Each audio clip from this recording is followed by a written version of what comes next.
On June 15, 2012, President Obama announced the enactment of Deferred Action for Childhood Arrivals, also known as DACA, which protects young undocumented people, or dreamers, who arrived in the U.S.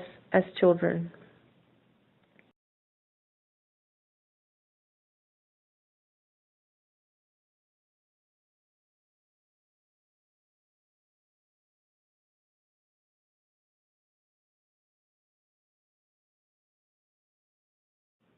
Who are the DACA recipients? They were brought to the U.S. as children. Their average age upon arrival to the U.S. was 6.5 years old. Their current average age is 25. 91.4% are currently employed. Of these, 93.3 are 25 years old and above. 44.9% are currently in school. 71.5% are pursuing a bachelor's degree or higher. 72.7% reported having an American citizen family member or spouse.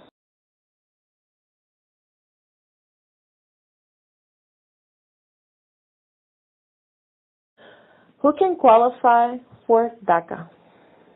If they were under the age of 31 when DACA was enacted on June 15, 2012, if they arrived in the U.S. before their 16th birthday, if they were continuously present in the U.S., if they're currently in school or have already completed high school or higher degree, or were honorably discharged from the armed forces, if they have not been convicted of a felony or significant misdemeanor offenses, and if they do not pose a threat to national security or public safety.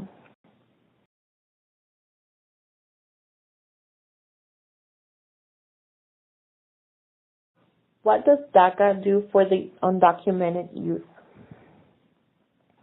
Recipients are able to reside in the U.S. legally for 2 years, then renew their status after that. However, this is not a stepping stone towards citizenship or amnesty. Young people are able to obtain driver's licenses. They can enroll in colleges across the U.S. They get to pay in-state tuition depending on the state. Many can legally find secure, higher-paying jobs and pay income taxes.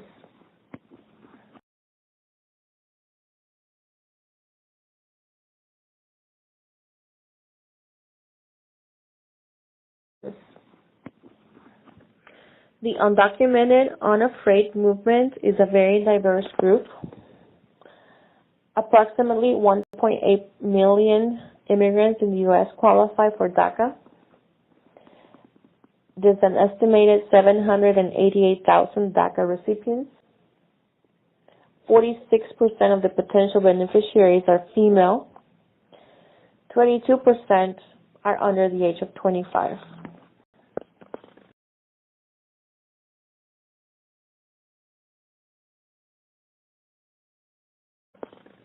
The potential beneficiaries come from all over the world. 91% are from Latin America and the Caribbean, 6% from Asia, 2% from Europe, and 1% from other parts of the world.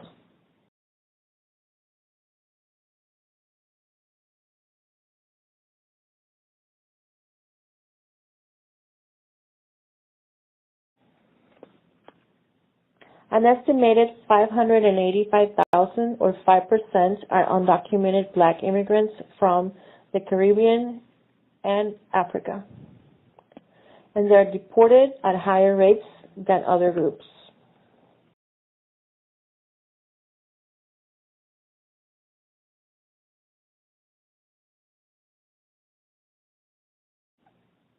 One out of 7 Asian immigrants is undocumented.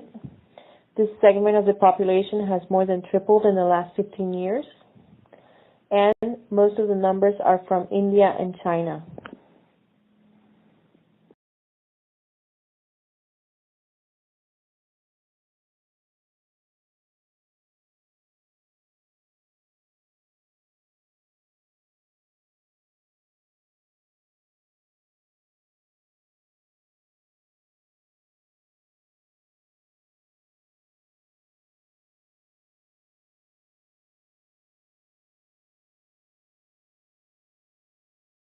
The undocumented unafraid movement also includes the undocuqueer movement, which was started by activist Julio Salgado.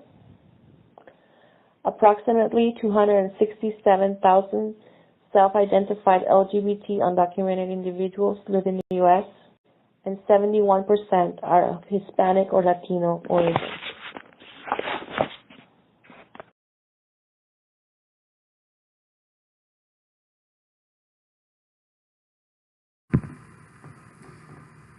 With the hashtag undocumented unafraid comes the narratives and faces of undocu-activism.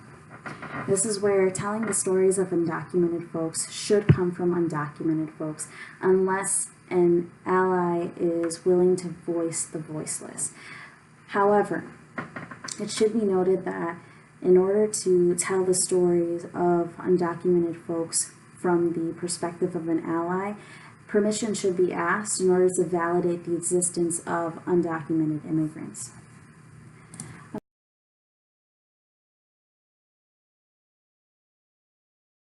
Unfortunately, to surrounding legislation and around DACA and the DREAM Act has come the narrative of the good versus bad immigrant.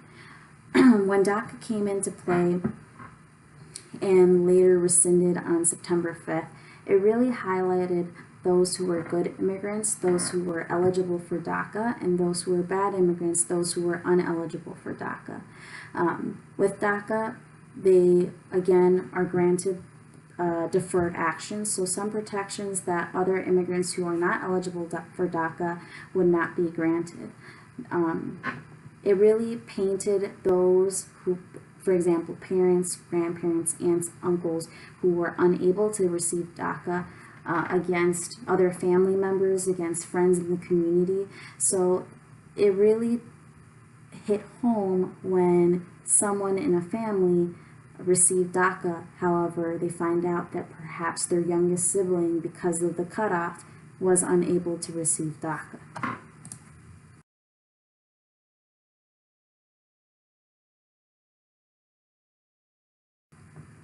Within that narrative of good versus bad immigrant, there are also narratives of resiliency, the existence of strong undocumented youth coming out in order to fight for their lives, their livelihood.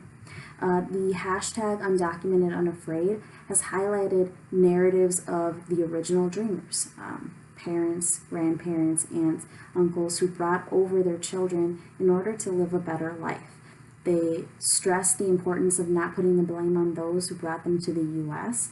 And with undocumented activists, they really strive to make sure that the community is aware of that there's more than just being undocumented. It's that they're human, that their narratives share similar points, and that there is intrigue in trying to create immigration reform that is both humane and just.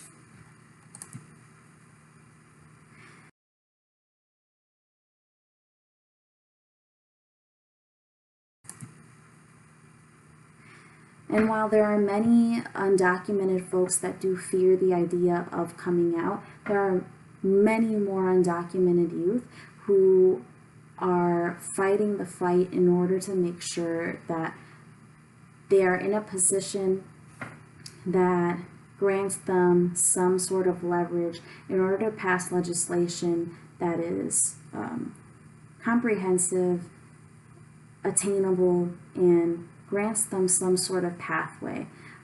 This is where National Coming Out of the Shadows Day took place on March 10th, 2010, when the Federal DREAM Act was up for voting for legislation.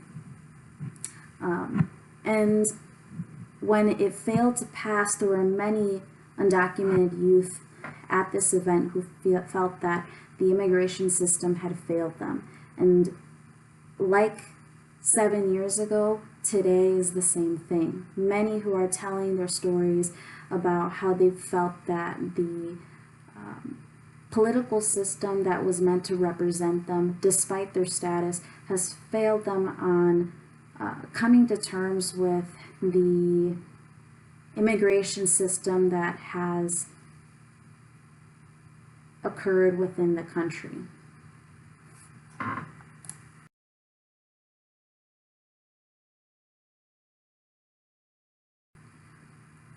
And while many believe that Latinos are the only undocumented immigrants within the U.S., there's also a large population of undocumented Asian folks that are starting to tell their stories. Ju Hong is a young undocumented activist who actually interrupted President Obama's speech back in 2013 in relation to immigration reform and asking him to step up to the plate and create some sort of resolution for those who were not eligible for DACA. Many undocumented individuals find out young when they are 15, 16 that they are undocumented because they can't get a driver's license due to their status. They can't receive financial aid once it comes time to apply for colleges. And this was something that he came to the realization with too. He says on his site that I didn't know what it meant to be undocumented until I learned that I couldn't get a driver's license or receive any type of financial aid from the government. And worst of all, I was at risk of facing deportation at any given time.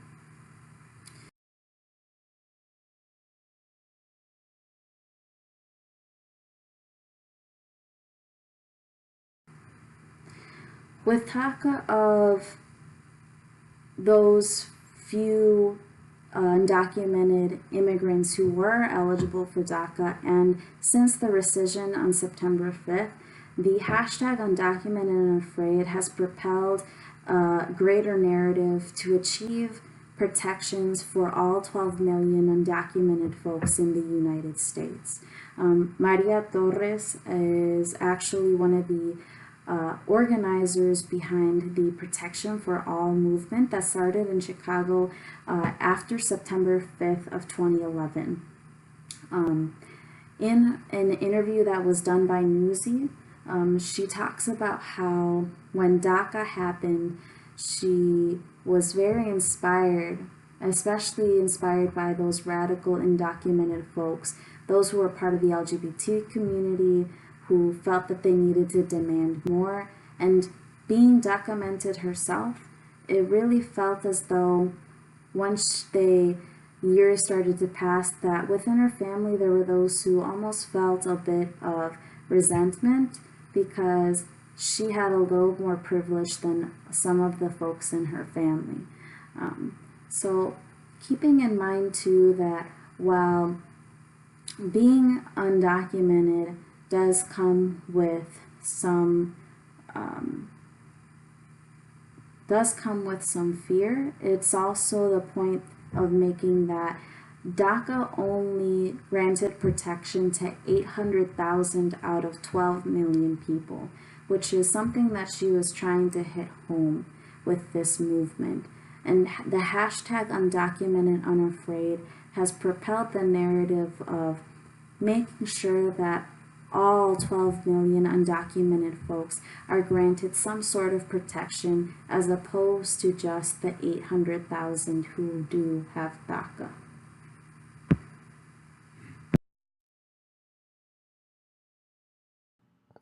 Talking about the use of social media platforms. Nothing I'm going to say is earth-shattering or new to anybody, but it's something to be noted, especially with this movement, because it was so impactful. Um, how social media and social media platforms were used, especially with the undocumented and afraid movement. So we'll go on to the next slide here.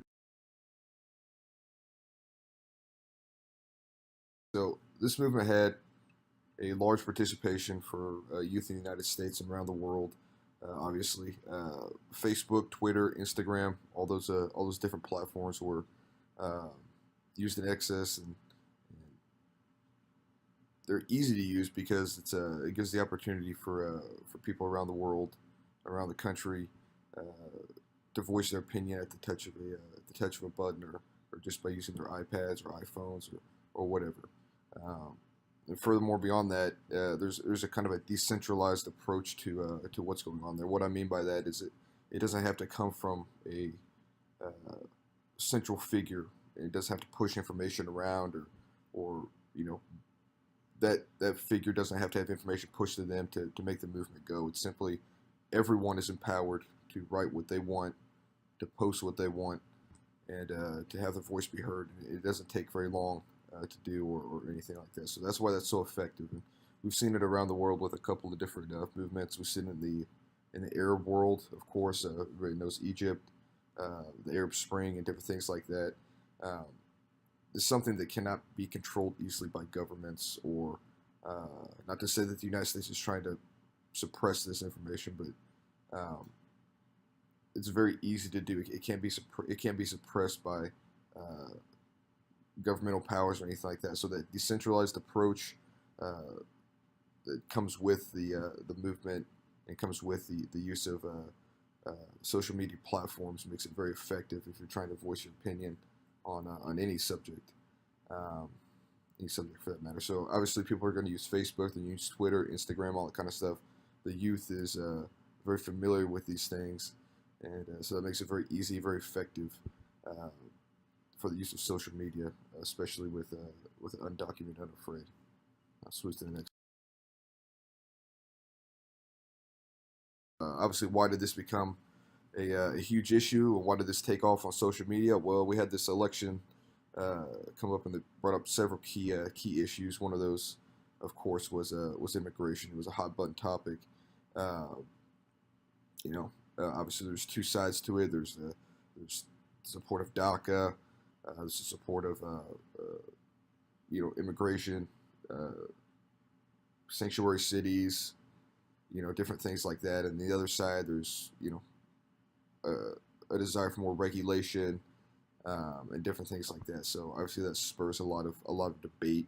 People wanted their voice to be heard, and so that's what happened. And it really took off from the presidential election. And I don't have to tell everybody that. Everybody knows that, and everybody knows what an impact that had, and it's going to continue to be that way uh, for the foreseeable future, because we have those issues going on still.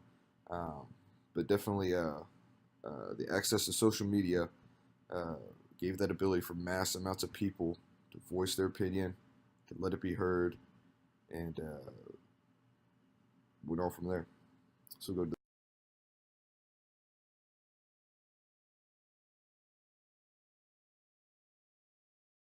So we look for the future for social media, what that has for us, and it's not going to stop. This is going to be something that, not just for undocumented and afraid, for this type of movement, for all movements. This is going to be the main political platform from which you can launch your opinions. And like I said before, the reason it's so effective is because we have a decentralized uh, command structure. I don't want to say command structure, but decentralized way of doing things, in which everybody is empowered. It doesn't take a central figure uh, to voice their opinion. Everybody is that central figure. You get to voice your opinion like you're the boss of that movement. Um, right now, there's currently, around 11 million undocumented immigrants, many under the protection of DACA. There's a lot of key topics still going on. You have the border wall, deportation regulations, sanctuary cities. Then we have the current administration that looks to push for more reform in immigration. This certainly allows the movement to be push on for the considerable future. And then, just in the news recently, we've had the trial for the incident out in San Francisco with the shooting, and a lot of people don't think that went the way that it should have. Some people are okay with that, but now you have the federal government pushing for, um, a case on that beyond the state, and that brings in a lot of other issues with who has the power to do these things. The federal government, or does it lie with the states? Are sanctuary cities legal? There's just a huge issue of hot button topics that are going to be explored through the next decade or foreseeable future. So this certainly isn't going to stop. I look for this to grow, and I look for it to hit a lot more people, especially the youth coming in. It may morph into a different phase, but I definitely see the undocumented, unafraid movement continuing on with the social media platforms, and I see a lot of new movements branching off of that that are similar, but related to that. So as far as the use of social media platforms with undocumented and unafraid, I think the key takeaways are: hey, this is nothing earth-shattering, but it's something to continue to understand, especially about the youth and the future for us. This is going to be the main thing that people are going to use to voice their political opinions,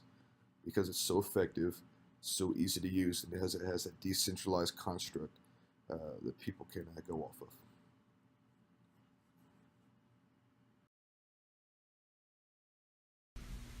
So much has changed within the last decade. In the past, there was so much fear, and there still is. However, more and more people are finding the courage to speak out.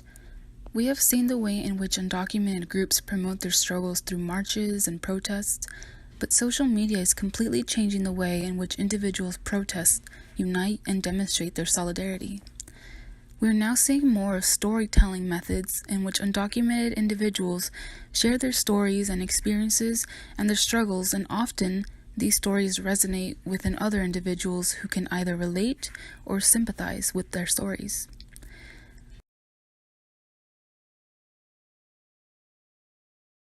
Undocumented people are not all criminals, rapists, and murderers.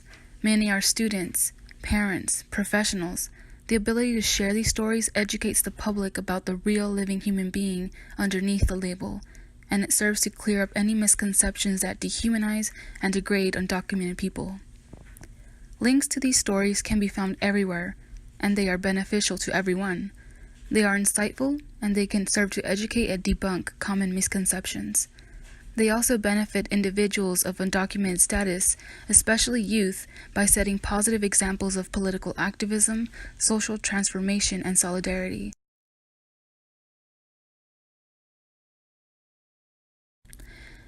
There are definitely pros and cons to sharing stories with the public. There's always the risk of becoming more vulnerable.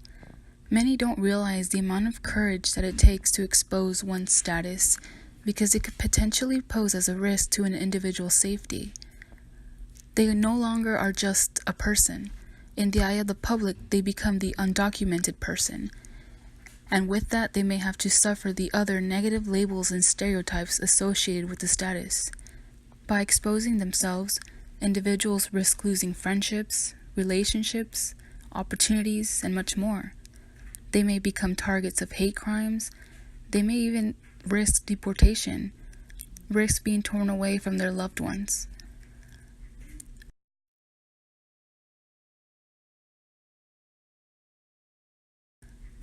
At the same time, there is a power to be found within this type of vulnerability. As daunting as it is, sharing one's undocumented status inspires courage in others.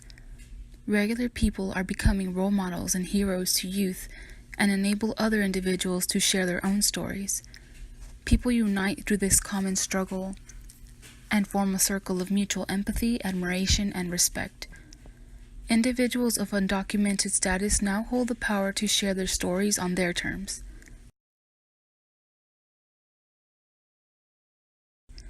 The use of the hashtag #UndocumentedUnafraid becomes a key that opens doors to like-minded people, new friends, and support groups.